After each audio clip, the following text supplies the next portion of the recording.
Hello friends, class 10th का exercise 6.4 का question number 8 हम करेंगे और ये आखिरी क्वेश्चन है जो मैं कराने वाला हूँ। बाकी 9 वाला जो क्वेश्चन है वो आप करेंगे और बाकी के जो छोड़े हैं वो आप करेंगे होमवर्क में। अगर नहीं होते हैं तो आप कमेंट में मुझे बता सकते हैं, मैं सॉल्व कराऊंगा। ओके फ्रेंड्स, तो अभी क्या है, अभी इस क्वेश्चन को समझते हैं। सबसे पहले ABC and BDE are two equilateral triangles. Equilateral triangle में बता चुका हूँ जिनकी सारी साइडें इक्वल हों। तो ABC और BDE दोनों इक्विलेटेड ट्रायंगल हैं जिनकी सारी साइडें बराबर होती हैं। ठीक है, अब इसने बोला है such that D is mid point of BC पर D जो है वो मिड पॉइंट है। तो सबसे पहले हम एक ट्रायंगल बना लेते हैं इस तरीके से जिसकी सारी साइड इक्वल्स हों। आप स्केल से बनाना बढ़िया तरीके से एकदम, A B एंड C। तो इसने बोला है कि एक ट्रायंगल है हमारा जो इक्विलेटर है, दूसरा भी इक्विलेटर है। तो कैसे कैसे बनेंगे पहले समझो। पहले हमने एक ट्रायंगल बना लिया, इक्विलेटर ट्रायंगल, जिसकी सारी साइडें इक्वल हैं। फिर इसने बोला है कि जो D है वो BC पर मिड पॉइंट है। तो इस पर जहाँ भी बिल्कुल मिड होगा यहाँ पर हम इस तरीके से पॉइंट लगा लेंगे, ये हो जाएगा हमारा D पॉइंट। ठीक है, इस D पॉइंट से ये क्लियर हो गया हमारा BC। ठीक है, BC पर अब इसने बोला है कि ratio of the areas of A triangle ABC and BDE। तो हमें रेशो बताना है, दोनों के एरियाओं का रेशो बताना है। ABC तो हमारे सामने है, हमें एक और एंगल चाहिए, कौन सा, BDE। तो B ये रहा, D ये रहा, मतलब एक और पॉइंट और चाहिएगा यहाँ पर। तो हम यहाँ पर इस तरीके से लाइन खींच देंगे तो ये हमारा E हो जाएगा। ये जो छोटा वाला ट्रायंगल है ये भी इक्विलेटर है और बड़ा वाला जो है ये भी इक्विलेटर है। ये दोनों इक्विलेटर ट्रायंगल्स हैं जिनकी सभी साइडें इक्वल हैं। जैसे कि इसके इक्वल ये है, इसके इक्वल ये है, ऐसे तीनों आपस में इक्वल हैं। ऐसे बड़े वाले के तीनों आपस में इक्वल हैं। तो सबसे पहले हमने ABC बना लिया, फिर हमने D मिड पॉइंट दे दिया BC पर जैसा कि इसने बोला है। उसके बाद में क्या किया हमने, उसके बाद में हमने BDE एक और ट्रायंगल बना लिया, वो भी इक्विलेटर BDE, ये भी हमारा बन गया। अब हमें देखो क्या करना है, हमें पता है कि दोनों इक्विलेटर ट्रायंगल हैं। जब दोनों इक्विलेटर हैं तो इसका मतलब दोनों सिमिलर भी होंगे। तो हम यहाँ लिख देंगे बोथ आर इक्विलेटरल, दोनों एंगल इक्वल हैं। यहाँ हम यहाँ लिखेंगे चूंकि करके, चूंकि बोथ आर इक्विलेटर ट्रायंगल्स। तो मैं ट्रायंगल का साइन भी बना दूँ तो भी कोई दिक्कत नहीं है, तो मैं साइन बना देता हूँ ट्रायंगल्स। ठीक है, क्लियर।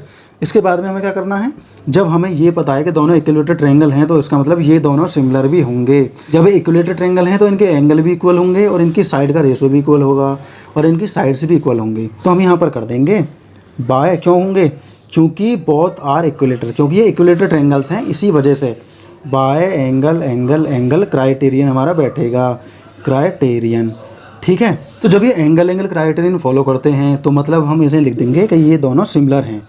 तो मैं लिखूँगा ट्रायंगल ABC सिमिलर है BDE के। ये दोनों सिमिलर आ चुके हैं, कौन से क्राइटेरियन से, बाय एंगल एंगल एंगल। जब कोई भी दो ट्रायंगल सिमिलर होते हैं तो उनकी साइड का रेशो जो होता है वो भी इक्वल होता है। तो मैं यहाँ लिखना शुरू करता हूँ AC अपॉन ED, ये साइड और ये साइड अपॉन में हो गई इक्वल। अब बड़े वाले का बेस आएगा सबसे पहले, फिर आएगा छोटे वाले का बेस। छोटे वाले का क्या है, BD इक्वल आएगा। फिर क्या आएगा हमारा, AB आएगा, AB मतलब इसकी ये वाली पूरी साइड और फिर इसकी इस वाले की ये वाली साइड, मतलब EB या AB। तो मैं लिख देता हूँ EB। ठीक है, ये हमारा क्लियर हो गया। तो इतना तो हो चुका। अब हमारा फॉर्मूला क्या है, तो हम रेशो कैसे निकालेंगे, देखो एरिया का ratio, area ABC upon area BDE confirm equal. और दोनों के एरियाओं का जो रेशो होगा वो क्या होगा, किसी भी साइड के, किसी भी कॉरस्पॉन्डिंग साइड के रेशो के स्क्वायर के बराबर होगा।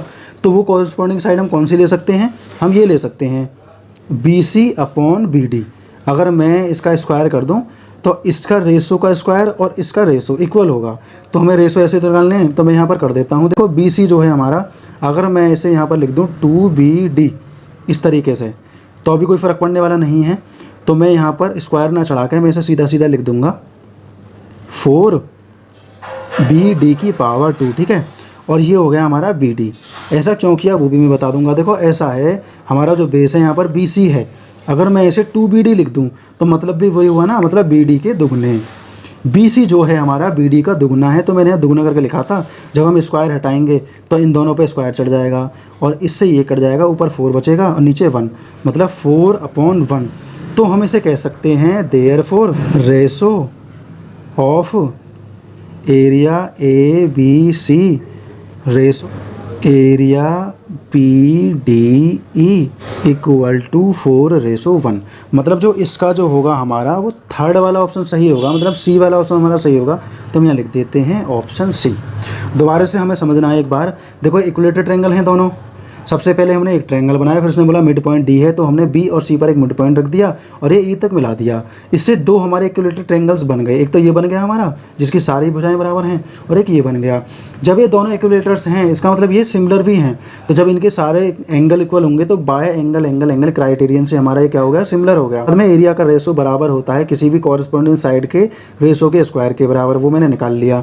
BC की जगह मैंने 2BD रख दिया, क्योंकि 2BD का मतलब भी एक दूसरे तरीके से वही हुआ, इक्वल टू BD की पावर 2 BD की पावर 2, ये दोनों कट गया, 4/1 बचा क्योंकि नीचे बचेगा 1। तो therefore ratio of area ABC ratio area BDC, दोनों का रेशो क्या होगा, 4:1 होगा। और भी कुछ स्टेटमेंट में लिखवाया हो या कुछ और लिखवाया हो, आप अपनी समझ से लिख सकते हैं बढ़िया तरीके से। तो ये क्वेश्चन हमारा दोस्तों यहीं पर कंप्लीट हो जाएगा।